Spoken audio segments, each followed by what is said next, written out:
Bonsoir à tous. Le vice-président ivoirien a échangé ce mardi avec des chefs d'entreprise françaises.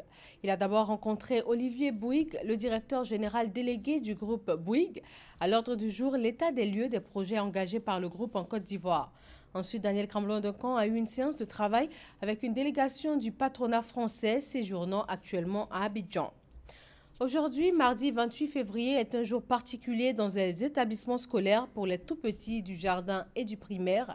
Ils sont tous déguisés à l'occasion du Mardi Gras, une fête célébrée chaque année à la veille du mercredi des Cendres, premier jour du carême chrétien.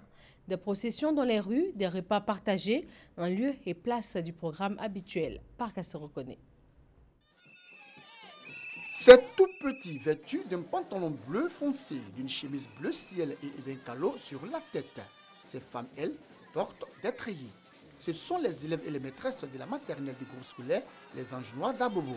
Ces tenues vestimentaires sont portées par ses encadreurs et ses élèves de la maternelle à l'occasion de la célébration du Mardi Gras. Le Mardi Gras, c'est la fête du partage, c'est la fête du déguisement. J'ai aimé ces corps habillés là pour l'effort qu'ils fournissent pour la nation, raison pour laquelle aujourd'hui j'ai habillé mes enfants en tenue de policiers. Je suis content de porter habit des policiers, parce que j'aime les policiers. Autre groupe scolaire, autre tenue vestimentaire. Les écoles maternelles, les royaumes des enfants et le groupe scolaire, les académiciens, situés respectivement à Angré-Château et aux deux plateaux dans la commune de Cocody, élèves et encadreurs sont vêtus en tenue antillaise et nigériane.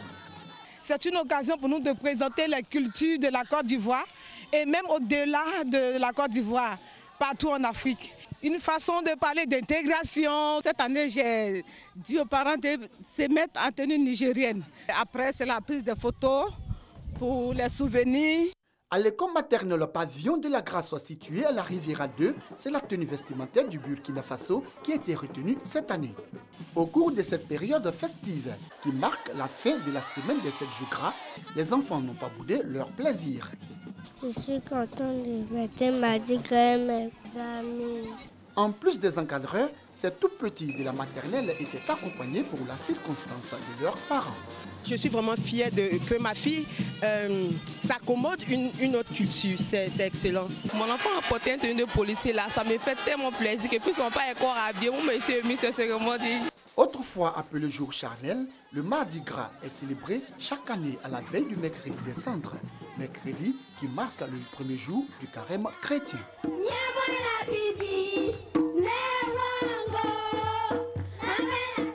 Ce 28 février est également la journée mondiale sans Facebook. Une journée qui a pour objectif de lutter contre la cyberdépendance et favoriser le contact humain. Est-il possible de se passer de Facebook toute une journée, surtout pour les jeunes générations? Réponse dans le journal de 20h. Le corps d'Étienne Tshisekedi, leader historique de l'opposition congolaise, repose depuis un mois dans un funérarium de Bruxelles. Son rapatriement vient d'être annoncé pour le 11 mars, après d'interminables tractations entre l'opposition et le pouvoir, notamment sur le mode de rapatriement de la dépouille et sur l'organisation des obsèques. La famille a finalement tranché. Le corps sera rapatrié le 11 mars, dès la fin des travaux d'aménagement de son caveau, dans le cimetière de la Gombe, dans le nord de Kinshasa. La Fondation Mo Ibrahim a annoncé aujourd'hui l'absence de lauréat 2016 du prix Ibrahim pour un leadership d'excellence en Afrique. Pour le comité indépendant d'attribution du prix, il s'agit de mettre en exergue les dirigeants qui ont démontré un leadership véritablement exceptionnel, ce qui, par définition, est assez rare. Il n'y aura donc pas de prix 2016. Rappelons que les candidats du prix Mo Ibrahim sont tous d'anciens chefs d'État ou de gouvernement de pays africains, élus démocratiquement, ayant quitté leurs fonctions au cours des 3 années écoulées, après avoir exercé leur mandat pendant la durée fixée par la constitution de leur pays. L'héritier de l'Empire Samsung et 4 autres cadres dirigeants ont été officiellement inculpés pour corruption dans le scandale à tiroirs qui secoue la Corée du Sud depuis des mois. Cette inculpation signifie de manière quasi certaine qu'ils seront renvoyés dans un tribunal. Ils ont été inculpés pour corruption, abus de biens sociaux, dissimulation d'actifs à l'étranger et parjure. Comme ses prédécesseurs à la même période de l'année, le président des États-Unis va s'exprimer ce soir au Capitole, dans l'hémicycle de la Chambre des représentants. Donald Trump va tracer la voie politique et législative de la prochaine année, justifier la priorité militaire et donner un élan à ses réformes économiques et sociales. Mais son discours pourrait aussi faire émerger des divergences dans son propre camp, notamment sur le budget et le démantèlement de l'Obamacare.